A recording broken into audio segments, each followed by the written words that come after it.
Hey everybody, welcome back to the Rockman Power Hour. My name is Jason Rockman, your host, and really happy to have you back with us this week for another episode. This week we've got someone very special that's going to be joining the show. Someone that I've been a fan of for a long time. I've gotten to know him over the last year and a half or so through a project that he was involved in, and I think you're going to really enjoy this conversation. But before we go there, let's bring in our co-host, the man that makes everything happen behind the scenes and on camera with me, Mr. Ryan Stick. Ryan!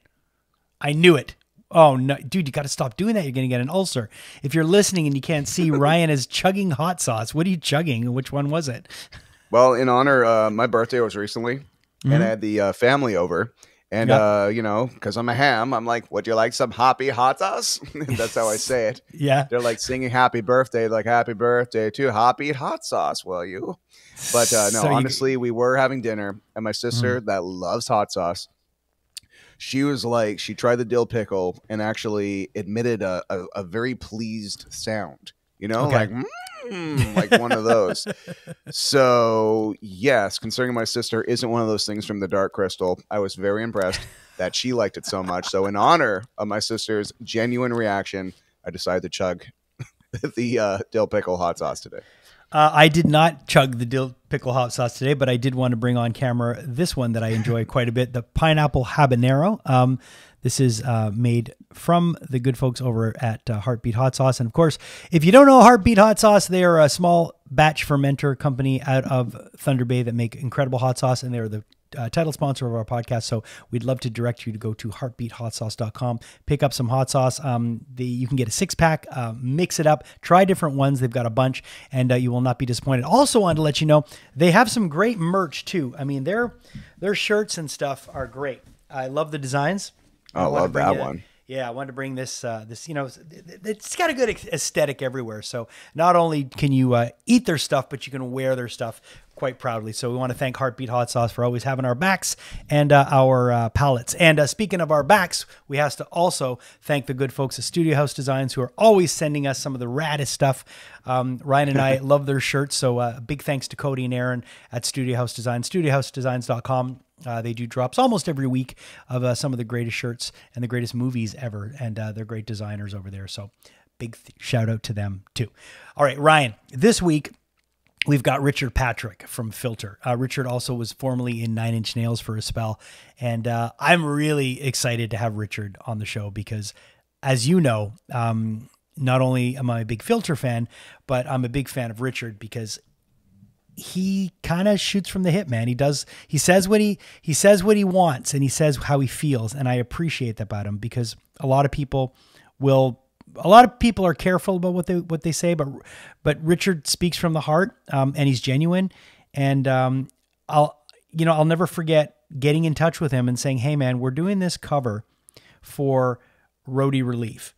We want to help the out of work roadies." This was at the beginning of the pandemic. And we're trying to raise some money by doing this cover with some amazing musicians. Would you want to be a part of it? Immediately, Ryan, he said yes. He's like, absolutely. Wow. And he was part of We Care a Lot, which was great. People were losing their shit when they saw that Richard was a part of it.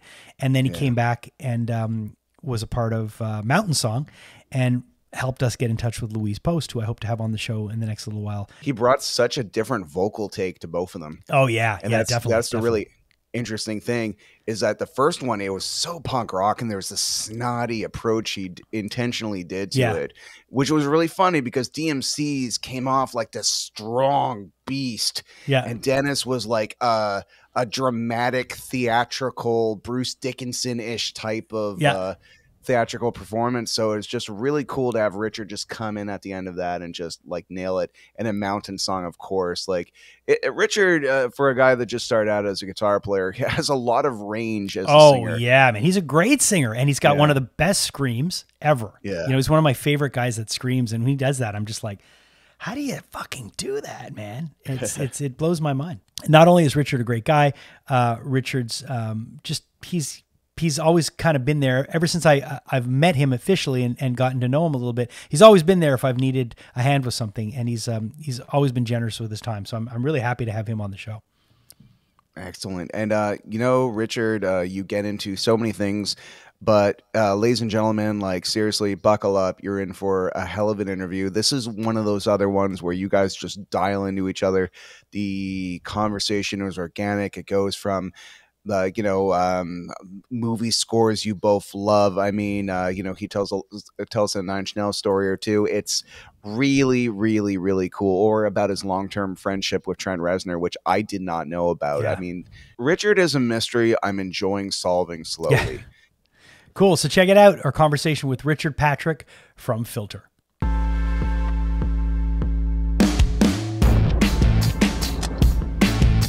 All right. Really, really happy to have with me this week on the Rockman Power Hour, a guy who I've gotten to know over the last about year and a half due to a project that he got involved with, but a guy who I've been a fan of for a long, long time.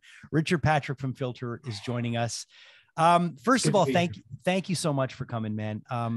You and I have had many conversations over the last year and a half due to this project, The Kings of Quarantine, but I've never had a chance to actually sit down and do what I do with you, which is talk to people, have a real conversation like this style. So I'm looking forward to it because you're someone that I've gotten to know, but I've never really gotten to ask you some of the stuff I've wanted to ask you. Oh, cool. The in-depth interview. Well, I mean, not in depth, but it's not the kind of my thing. Man, Jace. It's not the kind of thing, when I'm calling you and asking you about a track, I want to go, oh, by the way, this song on this record. But first of all, thank you for taking the time. One thing, what I always like about you is that ever since I've had my first dealings with you, you're a guy that always takes the time. You will find the time, and you've proven that with the Kings of Quarantine project. I mean, the minute I got linked to you and asked you, you were like, I'm in, and it was never difficult. It was always easy. How many people feel terrible about not being on tour and not being able to pay their road crews and their techs and everybody. Yeah, it's awful. This pandemic has been just dreadful, and we can finally do something about it. Kings, and it streams a lot. Like it's a lot. Yeah, I mean, the first one, you got involved with the first one, the We Care a Lot, and I mean that thing's, yeah, it's killing it, and it was great because it just dropped at the right time. Everybody gravitated towards it. Everyone appreciated it. I loved how everybody dealt with COVID. Like everybody was, especially the guys from Mastodon and just like, let's all get involved. Yeah. Like everyone's like, well, we're not doing anything and we're not on the road playing. So I loved how everyone came together on that. That was really cool. It was really cool. And it's the kind of thing that, globally the world went through something.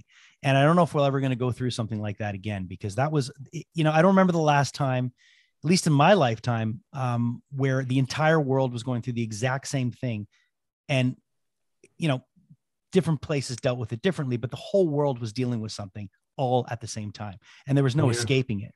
So I think what's nice about it is that project. And now we have a new world war. Yeah. Well, that's a whole other ballgame, but, wow. But you're someone, I guess, you're used to doing stuff. So now we should do Kings of Quarantine. Let's do Kings of the people who love Ukraine and listen, it's Estonia. I'm not Kyiv. I'm not opposed to that. That's for sure. But because no matter what, there's refugees that are just caught up in the middle of this whole thing, and it's like let's help them. It's crazy the way the world's. We literally went from a global pandemic to a war. And it felt like, especially in Canada, like we had truckers that were protesting in front of the Parliament in Ottawa. They were there for almost a month. And it went from one weekend they were there to the next weekend there was a war, and it was just crazy. It was literally 7 days from when the Prime Minister decided he was going to enact this old war act and have them removed. And 7 days later, there was a war in the Ukraine, and it felt like that was a whole lifetime ago. Yeah. It's insane.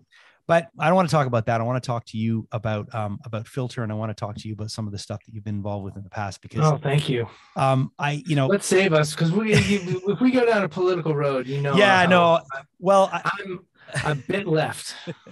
No, and that's fine. I mean, I don't consider myself a radical like my cousin does, but I'm a bit left. common sense, middle of the road, kind of leans left a little bit. That's my thing. Well, you're pretty much like a Canadian. Yeah. I'm like a Canadian, except I have a gun. I mean, that's actually, no, it's amazing. My whole family, my dad never owned a weapon ever. Right. Died at 80 years old, never owning a firearm. That's how I want to be. I don't want to own a weapon. So you don't own guns. I don't own guns. You just take pictures with them sometimes. Sometimes I'll take pictures with the guns. But but I think a lot of that is more for, it's more like an art statement, right? Yeah, no, guns are terrible. Yeah. I mean, guns are on the planet for one thing: killing people and killing things. And obviously there's a time and a place. We needed guns in our revolution. We needed guns in World War II. I understand that, but like the people that just my Second Amendment, goddamn right. I just don't get it. It's like, dude, chill. Yeah. Canadians are like chill. Yeah, we definitely are. Dude, America, we're like a hysterical next door neighbor. We're just like this hysterical, when you get it, guns, just unbelievable. Marjorie Taylor Greene. It's a country of Marjorie Taylor Greens. Well, it's being Canadian next to the States. It can kind of feel like you're living underneath someone who's running a meth lab. Yes. Dude, America's fucked. America's fucking crazy. I love America. It's the greatest place on earth for me. I'm never going to leave my country. I'm always going to fight for what it is about.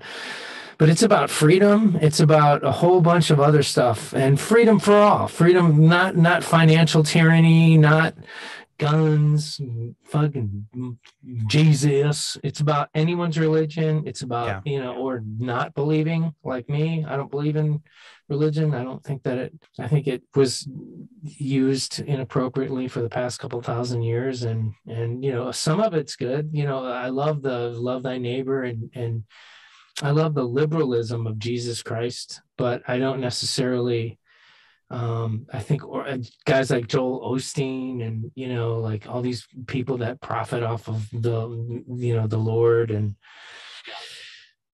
it's goofy. You got a lot of Star Wars stuff back there, I see. I've got a lot of Ron English stuff up there. So a lot of my Ron stuff up there is Ron English. I got a lot of pops down there. I love the Star Wars though. Yeah, well, and you have some Faith No More plaques and stuff like that. Yeah, cool. I got a bunch of stuff back there. Let me ask you, okay, you started out in Chicago. How much do you think Chicago shaped where you went musically? Like, do you always feel, and I know you're in California now, but do you always feel a connection to Chicago? Well, Chicago was cool because there was this industrial scene. Right. And Trent Reznor and I went to go see Skinny Puppy in 1987, and it blew my mind. And I fell deeply into the teachings of like Al Jorgensen and Kevin Key, and just the fact that it was electronic, but it was mean. Yeah, it was heavy. And so that's what I like gravitated to. And when I was in Nine Inch Nails, I was the guy that was constantly like, come on, man, make it heavy, keep it mean, like Head Like a Hole. That's tough. But some of these other songs, I don't know what you're doing, and I say that because I loved him at the time, and he's my best friend, you know what I mean? But I was always the guy that was like, keep it mean, keep it heavy. And I think that was probably one of the cooler things that I did when I was in Nine Inch Nails. So you always led to that heaviness, and then obviously when you branch off and you do Short Bus, and you were able to fully you were able to go. Short Bus was an industrial record. It was drum machines, it was guitar. Yeah. But then there was this side of it that poked out and was a little lighter, like the song Stuck in Here and So Cool and stuff like that. I got a little bit melodic, and that's because the ultimate influence in my life is probably U2. Right.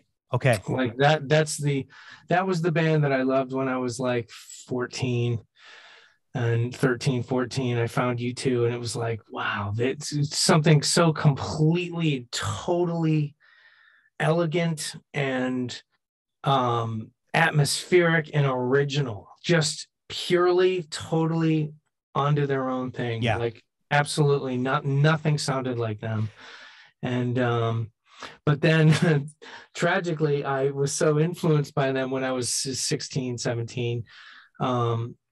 I got turned down by a record company, and I was like devastated, and like a scorned child, I ripped all the U2 posters off because they were like, "You sound too much like U2. You sound too much like U2." Okay. And then I called Trent, and he's like, "Well, what records are you listening to these days?" And I'm like, "I don't know. I need to find something better." And then just that moment, my friend Dave Soleil came over with The Land of Rape and Honey, and it was like, that was it. I found it. Yeah. This is the new genre that I need.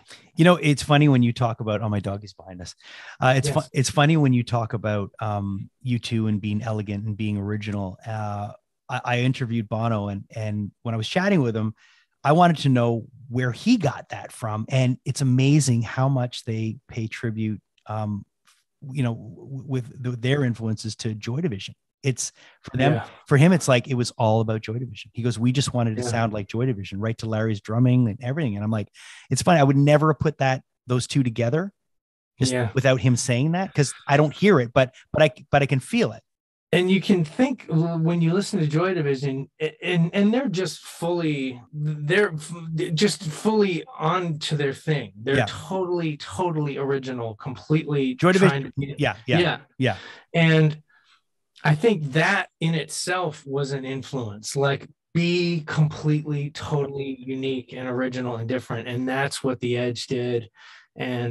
But they made songs, and they still continue to make songs that are so well crafted that they blow everybody's minds every time they release something. And it's like, there you go. And, like Beautiful Day. I remember when that came out, I was like, they did it again. Yeah. They wrote a song that is so fucking gettable. Yeah. And so amazingly tasteful and elegant, just the right amount of bittersweet that I was like, they're back. Yeah. Because I remember they did Discotheque and they were kind of pissed about that. And even though that was a good record. And that's when it was weird, because in my own world, I was like, I experimented with more electronic stuff with the Crystal Method, Can't You Trip Like I Do. And I was remembering like listening to it, like Can't You Trip Like I Do it's a little better than Discotheque. You know what I mean? Like, I was like, wow, we live in a crazy world. But then they came around with A Beautiful Day, and it was like, holy shit, they are completely, absolutely, amazingly back. And it was so great. And then they had another 10, 15 years, and then they came out with Vertigo and the same thing. And, like, they're back. They sound like U2, and they need to sound like U2, like originally them, It's funny because obviously Short Bus got my attention, but it was Title of Record that just, and I have such I've touched on this with you before in conversations, but I have such an emotional attachment to that record because I had moved to California in 1999 with my band. We really, really wanted to, we'd all moved into a one-room apartment in in North Hollywood. We were valet parking at LAX because it was the only place I could get a job under the table. And I remember I picked somebody up to go into the airport. They would pick us up on Sepulveda, and we would go in and we'd drop them off, drop their car off and take their car back. And when I was in the car, this guy had a CD playing, and I asked, "What is that?" He goes, "That's the new filter. These are like the preliminary mixes." And I remember it was like a burned CD. And I remember I took the car after I dropped him off, and I took my time coming back. I went to the Taco Bell that was near, not Taco Bell, the Del Taco. I went to the drive-thru. I really took my time because I'm like, I know I have to bring this car back, but I got to listen to this fucking record. Man, I'm surprised you didn't steal it. Well, hang on. So I wanted to, but then I'm like, I'm not going to do that because that just goes against everything I believe in. But I listened to it, and then I just happened to be working the day that guy called to have his car back, because how it worked, that service, is that they would call a 1-800 number, and you would bring their car back to them, and then a shuttle would bring you back to the spot. And I just happened to have. Was it the spot? it would bring us back to the spot on Sepulveda where they would pick us up. Because there's a parking service called the Spot. No, it wasn't the Spot. It wasn't the Spot. So no, it's okay. So this guy, my ADHD is off the chain with your room and the dog. It's okay. Okay. Well, no. But so listen, it's okay. So I ended up getting this guy when he came back. I happened to be working that day. So I brought him his car, and he got into the car, and I said, here are your keys. I go, by the way, I listened to that record like crazy. I even took my time bringing your car back when you originally dropped it. And he goes, pressed eject. He goes, here you go. And he gave it to me. So wow. I had that record, I want to say maybe 4 or 5 months, 6 months before it came out. Wow. So I was listening to that before the internet. And that was and that was my California record. And that was my record when I was struggling, trying to make it. And then eventually, we got our record deal and we did it and all that. But so that record always meant a lot to me. But what I love about that album is that you literally had your U2 moment with that record where you fucking just stepped it up from here to here. Thank you. And I have a radio show in Montreal, and I have a show called The 90s at 9, where it's an hour of 90s music. And I always play stuff off that record because Thank you. I mean, this, you've been told this before. There were I don't know what happened between Short Bus and that record, but it was confidence. Yeah. And Darcy Retsky Brown at the time. Right. She came into my life, and we had this fling that was, the love of, like, one of the deep loves of my life. And she was a pumpkin, you know what I mean? She was a smashing pumpkin. I just was like, because part of being in my growth and my thing was, okay, now I've been heavy and I've been mean and I've been tough. What could I sound like if I'm trying to do another emotion that's more emotional and more, I wanted to take a picture. I wanted to make a song that sounded like the way drugs made me feel. Yeah. Yeah. But lyrically talk about what it was actually doing to me. So you have this dichotomy that is this, like, beautiful, gorgeous music that's just taking you down a stream. And then there's this, like, wreckage that you're creating with all the lyrics. Dad could, hey Dad, what do you think of your son now? That was because I was moments from calling him from jail. Yeah. Like my first phone call was to my manager. You know what I mean? I get arrested and just insane shit, So Take a Picture was the heaviest song that I had in my heart. And and then when it came out and it was like a huge pop single, you know what I mean? Like, it kind of screwed my fans up a little bit, the heavy metal fans, because they were like, wait a minute, Filter's gone gay. I heard some guy like, Filter went gay, it broke my heart. But I was like, no, I listened to U2. I listened to the Rolling Stones. I listened to the Clash, and the Clash breaks it up all the time. Sure. They do all kinds of different genres. They were doing hip hop, for God's sake. This is the Radio Clash. I mean, they were practically hip hop. Title of record was, and the other thing that was about title of record was, okay, I'm a singer. Yeah. It took me going platinum with Short Bus to go, fine, I'm a singer. Because I never really believed in my heart that I could, like, sing. Yeah. You can hear it on Hey Man, Nice Shot. I'm like, I wish I would have met. I'm nervous. And, like, I wish I would, and unsure of himself. But that apparently paid off, because when I scream those choruses, which is easy to sing. Yeah. You've got a pretty, badass scream that you can do for a long time. So thank you. I appreciate it. But, like, it was once I recorded the song properly and got it, and Trent helped me do that, by the way. He let me record some parts of it at his house. Okay.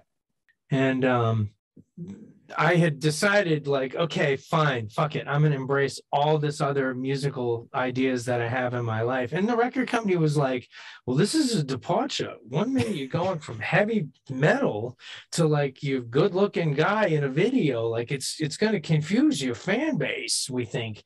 And that's what was the big complaint with one of the guys, I can't remember his name, but one of the executives at Warner Brothers was like, "You've gone crazy. Your music has become schizophrenic, and you're all over the place." And I'm like, "But that's I like that." My favorite thing with Neil Young is he did like a bizarre synth record. And the complaint was he changes his musical style like he changes his underwear. But to me, my fans are eclectic. The real Filter fans are eclectic. They own a Beastie Boys record with, a Nirvana record, with a Scar-Lord record, a Kid from Today, or a City Morgue record, or a Patsy Cline record, or Billie Eilish, who's an amazing talent, So when I make my records, I try and take you on a journey, and that's what that record was. It was just purely where I was, autobiographical, where this crazy self of mine had ended up, and there were a lot of different elements that paved the way for it. But a lot of it was confidence due to the fact that, like, okay, Short Bus went platinum, cool, right? Like, I'm doing something right with my life. And so I really wanted to explore and go crazy and try all the different emotional areas that I could go. When you when you put out Title a record, then you have, a hit like you did with, with Take a Picture. It must have messed with you a bit, because I mean, all of a sudden you go from being like, being that underground band that kind of has their first smash to the band that delivers like a radio hit, which gets, was getting played all the fucking time. Did the confidence go through the roof?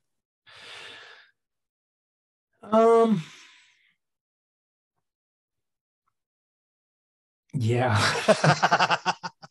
I mean, it got to a place where it was like, well, fuck, I can do anything. Right. You know what I mean? Like it became, I wouldn't say that I got like overconfident, but I was pretty stoked. Yeah. And so when I did Amalgamut, the only thing that was kind of holding me back on Amalgamut was the fact that I was definitely an alcoholic, drug addict. Right. And I couldn't promote that record. And there were some songs off of that record that should have been huge hits. It's a great record. Yeah. Yeah. And like, The Only Way Is the Wrong Way should have been a massive single. And the record company was just like, no, we want you to promote your rock side. So they released American Cliche. And, and it didn't have the same bite as The Only Way Is the Wrong Way, but that should have been a massive single. And that's part of my story, is that I didn't go to rehab at the right time. You go when you go. Yeah. There's never a good time to get sober, except for actually before you put the record out would be great if you could get sober before. Yeah.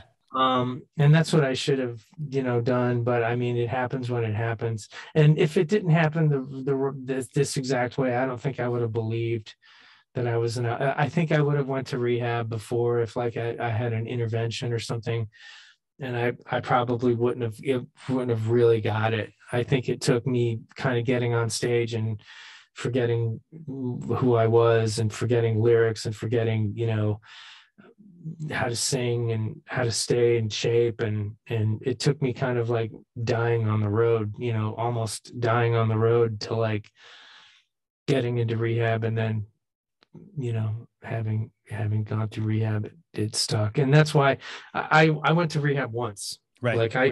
Like my story is, when I got in there, I was done. Yeah. I was, and because I remember when I got in there, I was like, take a good look around, because this is the first and last time you're going to be in one of these institutions, which I later found out would be wrong, because part of being in recovery is always going back to the institution. Get back to the institution. For someone that hates God or hates religion, you spend probably a lot of time in church basements like me. I don't hate God. If God Not hate, yeah. Let me rephrase that for someone who might not like religion. If he literally showed up at the halftime show during the, during the Super Bowl, like Bill Maher says, like if he showed up and said, "Hey, dude, I'm real, fucking believe in me," oh my god, my higher power is, and we're talking sober people, by the way, we're talking about sobriety. My higher power is the collective knowledge of the human species. Yeah, it's the energy we all share, for sure. It's your sobriety and 10 other guys like you will keep me sober. Right. It's like my sobriety is what I call, if a group of drunks helps me lift a boulder off my shoulder, a group of drunks, G-O-D, group of drunks. So if 10 guys help me lift this boulder off my shoulder, that's the power that is greater than me, that I look into. It's the human, it's space travel. It's the James Webb telescope. That's God to me. Yeah, no, definitely. It's totally man-made, but it's completely, it's thousands of years of information and evolution and rocket science and brain power melded into one thing so we can peer deeper into the universe. Like that to me is like, that's my higher power. That's not man's knowledge is, and what we've learned and what is so obvious.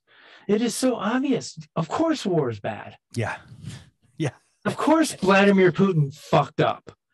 He fucking blew it. We were this close to having like peace on earth and like, dude, just let him vote. Yeah. Don't be a dictator. Just let him vote. Let him have Vladimir Lewinsky. Like let him be the president of Ukraine. So what? Yeah. But believe in democracy and know that it's okay for the people to choose for themselves. The collective body choose for itself, just like America. Yeah.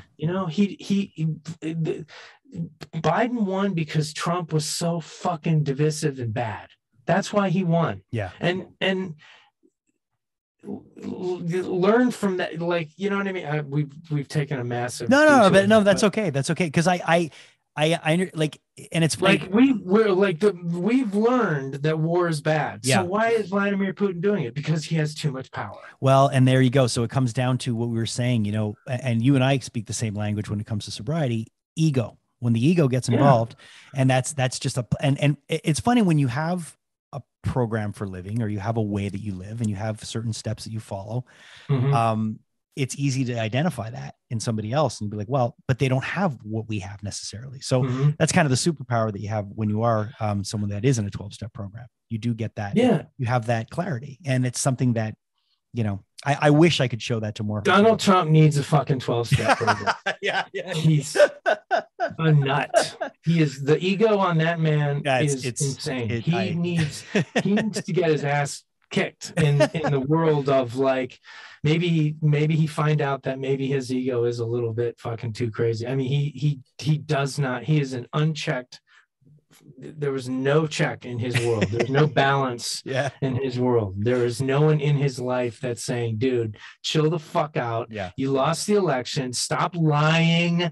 Especially to yourself. You lost. Yeah. He needs an intervention. He needs an intervention. Or a stint in rehab. Bill Barr of all people is like, dude, please, please, you're great. You lost. Yeah. And he can't believe it, like.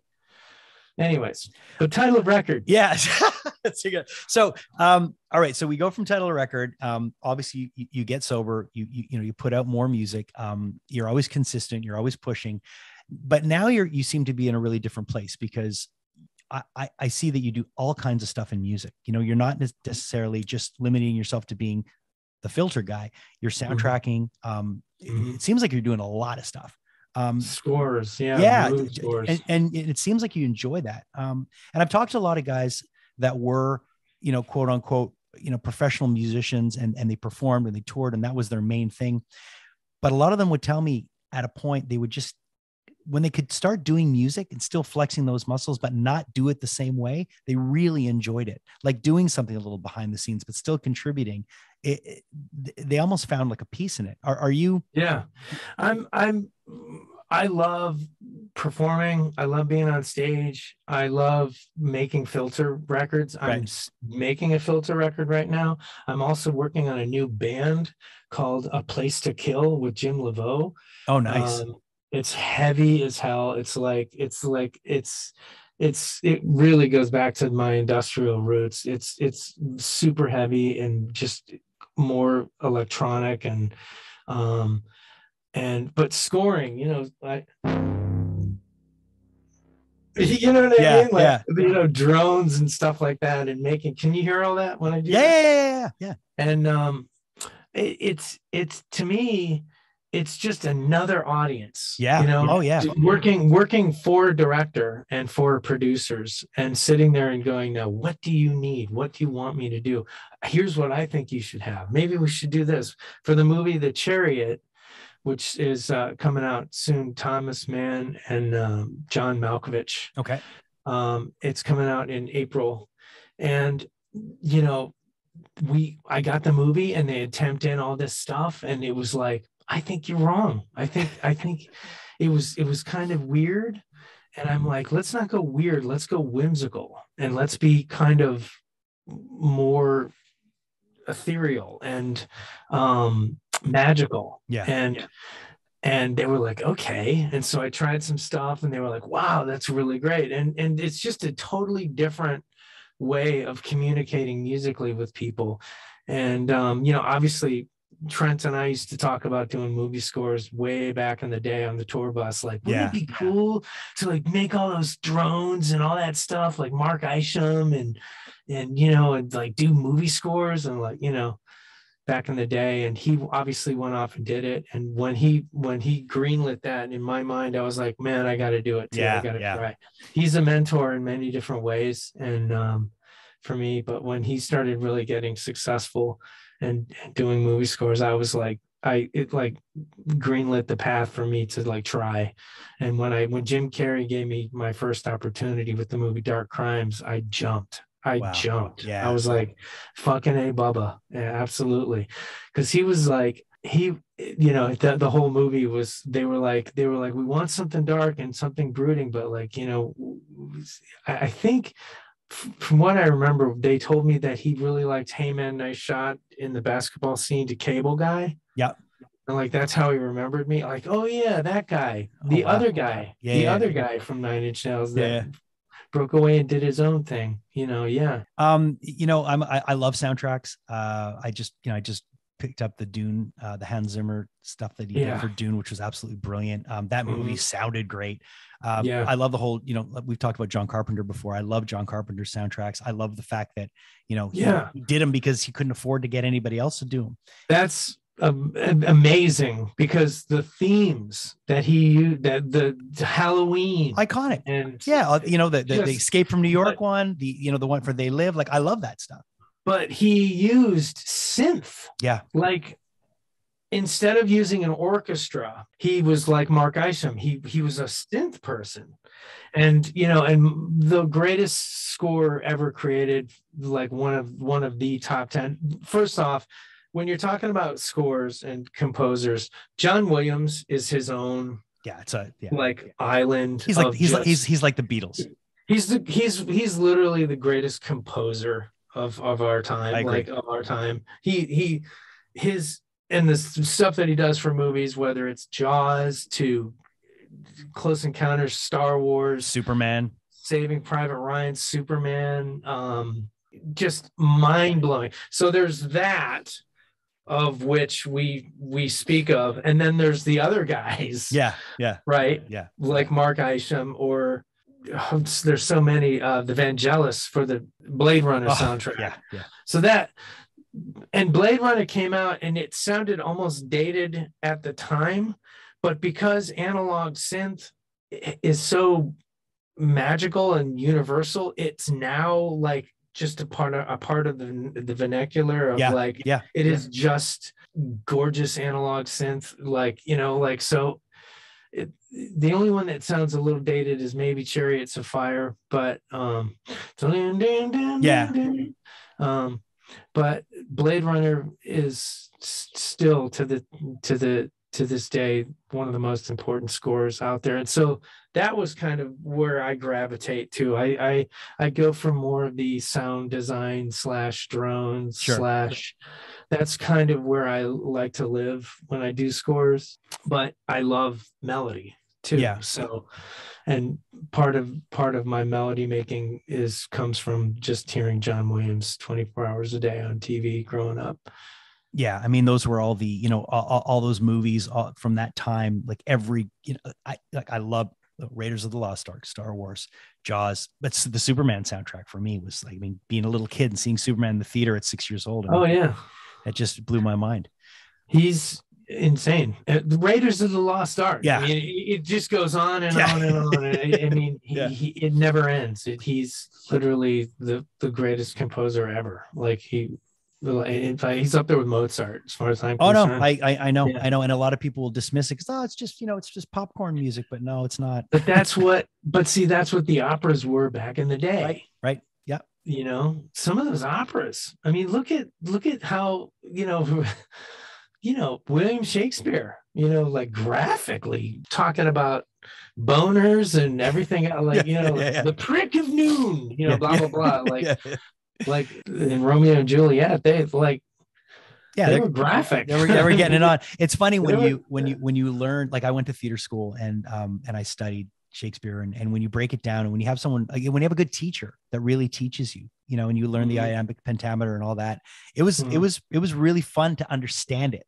Because once you can get in there and understand it and see what he was doing, it's like, oh yeah, this was like soap operas from back then. Yeah, you know, it was like they were writing for the people. You know, and magic. They want magic and fantasy. Remember that in Amadeus? Yeah.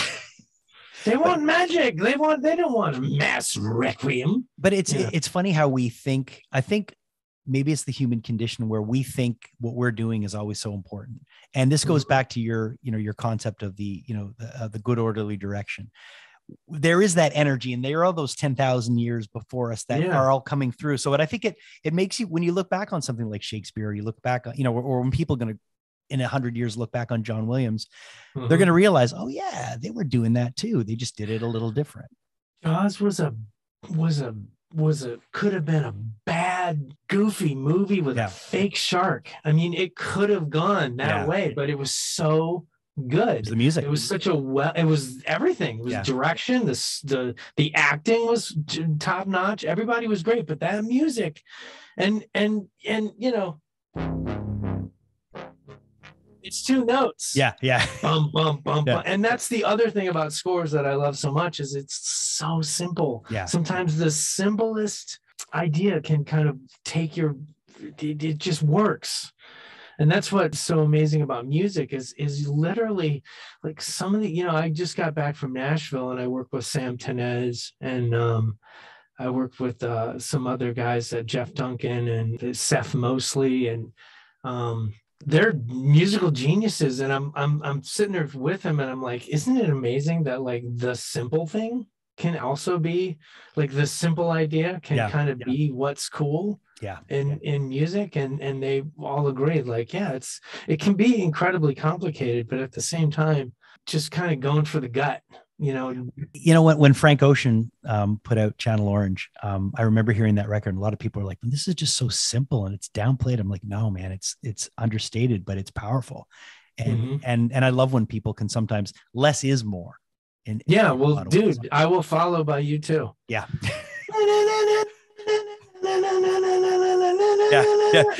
Two chords. I know. It's really it's Larry's drumming that really drives but then doing the thing that we all do when we get a guitar, we play the harmonics. Yeah. Bling, bling, bling, bling.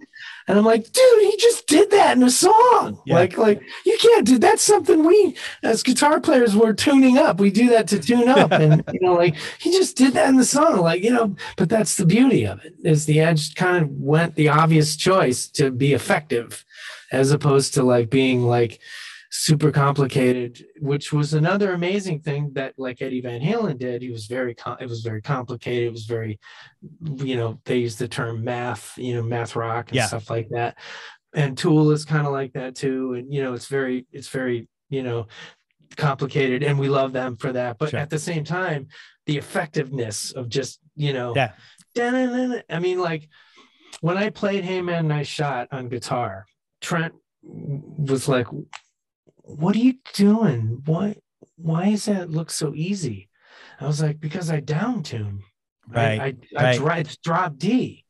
It's drop D tuning. So your entire finger becomes the bar chord on these two notes. And he's like, that's cheating.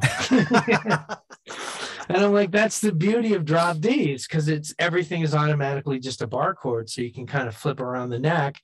And he was like, well, that's fucking cheating. He's like, I was trying to figure that out, man. I was doing it on standard tuning, and it was just like a great moment of like, yeah, dude, Hey Man, Nice Shot's insanely easy to play on guitar. Right. It sounds super complicated and everything like that, but it is easy. Once you get the rhythm down, like it is a very easy, and that's what I gravitate to when I write. I try and do like something that's simple, gettable, and effective, So you've got, you've got another project you're working on. You got the scoring, you got a new filter record.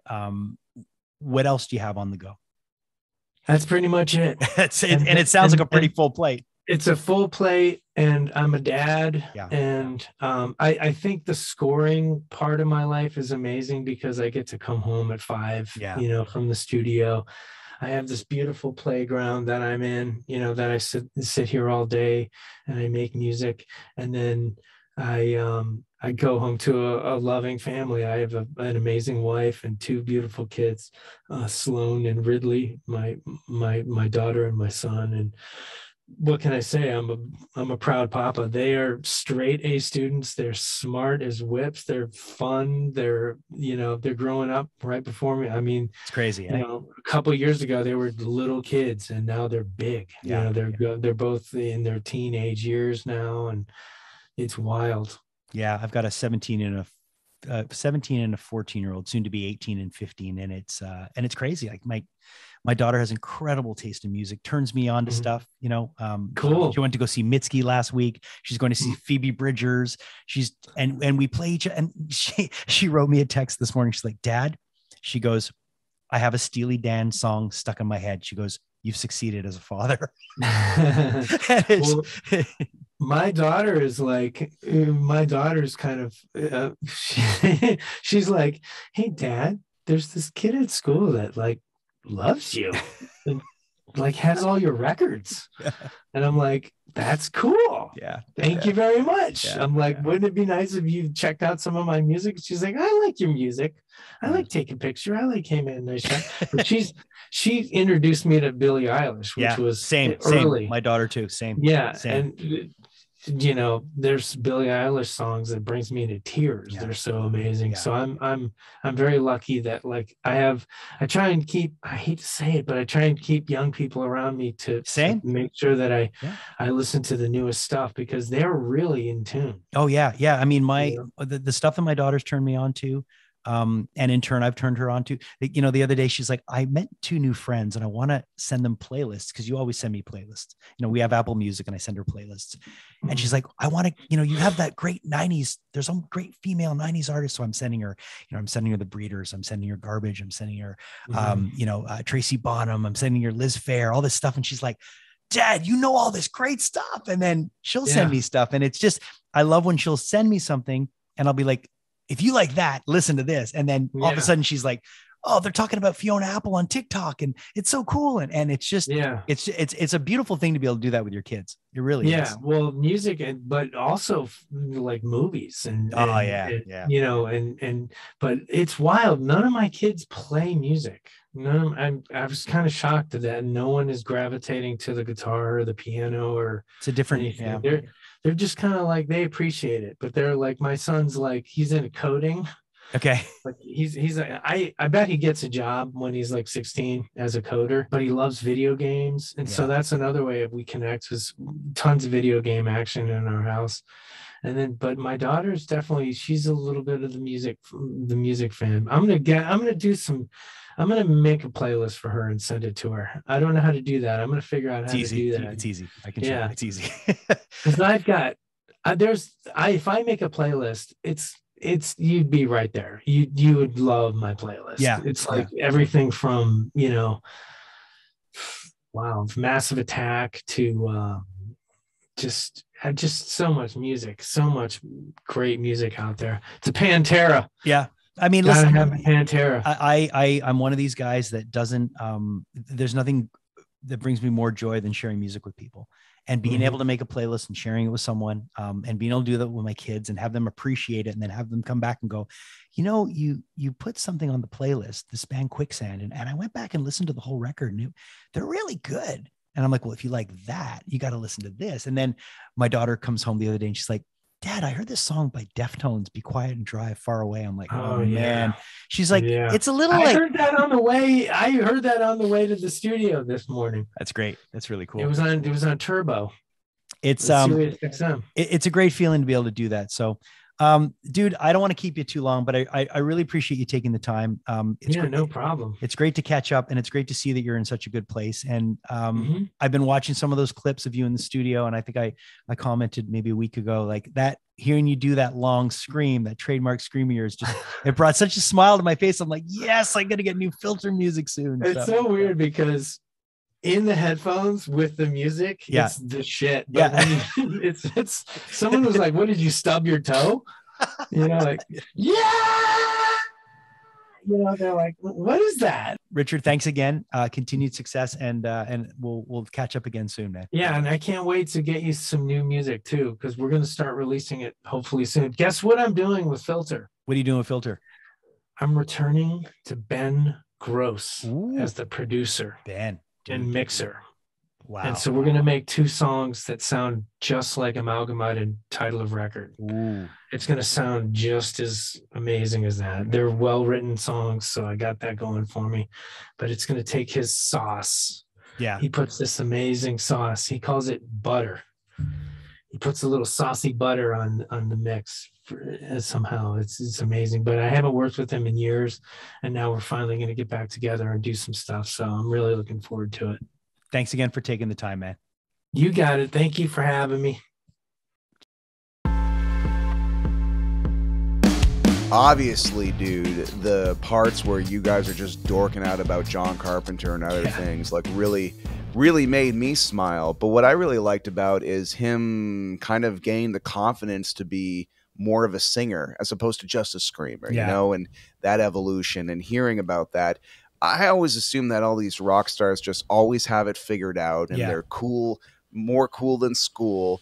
And then I forget, it's just like, you know, between those albums, there's all this self-doubt and, you know, it makes it all so much more human. So consider me even more of a Filter fan after, you know, seeing all that. And, you know, being a musician, you've been in bands, you've played music. There's nothing that is more, you know, unstable and destabilizing than being a musician. It's life is full of uncertainty. You never know where your next paycheck's going to come from. There's always self-doubt. If this didn't work out, you're always wondering why. Was it me? And so, you know, there's timing that's involved. There's being in the right place at the right time. And I don't know, man, there's something, what I love about Richard's story is that he went on to leave one of the biggest bands to start his own thing. And then he puts out his second album and, in my opinion, wrote some of the best songs ever. I mean, you know, Take a Picture is just an incredible song. And I just think he seems like he's always somebody that's searching and trying to better his craft. And he's also a sober guy. So I've got a soft spot for him. You know, he's somebody that seems to have really taken hold of his life and is always trying to be a better musician, a better person. And it comes across in the conversation. And he's passionate still. He's got a lot of passion for what he does. And some of his scores, man, if you watch some of the stuff on Netflix that he scored, it's crazy. I mean, he really has a good ear for bringing the drama to a scene through music. And yeah, you know, dorking out with him about John Carpenter is kind of fun. I mean, Carpenter, as you know, is one of my favorite composers. And a lot of people, you know, the snobs would say, well, he's not even a composer. But yeah, fucking John Carpenter's a composer, man. No matter how he became a composer, if it was through necessity or whatever, he still has composed some of the, you know, the most memorable music in film. Yeah, he might not be a John Williams, but man. But John Williams started out as a jazz piano player. Yeah. And Danny Elfman was the singer of Oingo Boingo. Yeah. I mean, all these film composers that we hold in such high regard, they started were as just somebody in a band once upon a time. So it's to see Richard falling into that and doing more and more of that makes me really happy. And there's new Filter music coming as well. I mean, he talked about it a little bit. There is a new album coming. So it's a blast to be able to do this, Ryan, because we get to have some great conversations with really interesting people. So I think this was a really, really fun one. And we got a lot of fun stuff coming up. As always, we're always working behind the scenes. Just want to let you know, if you are listening to this podcast for the first time, please like, subscribe, hit the bell below if you're watching us on YouTube, and that way you'll be alerted as to when a new episode drops. And if you're listening to us on a podcasting service that you're streaming, please just do the same thing. Subscribe and like it and share it if you're enjoying it, because we really appreciate that. Big thanks to Studio House Designs for always making us look fresh. A big thanks always to Heartbeat Hot Sauce, who are our title sponsor here on the Rockman Power Hour. They have great hot sauce. And we want to thank all of you. Thanks to my co-host, Ryan Stick, who again is annihilating himself with dill pickle hot sauce. You don't have to do that, man. You're good. You're going to burn through all your hot sauce, and it's going to, but again, something's burning. Yeah. But it will not burn on the way out. That's what I've noticed about Heartbeat, but not to get graphic. I also want to thank our producer, Julia Kedzierski, and all of you for joining us on the journey. As always, we'll see you next Monday on the Rockman Power Hour.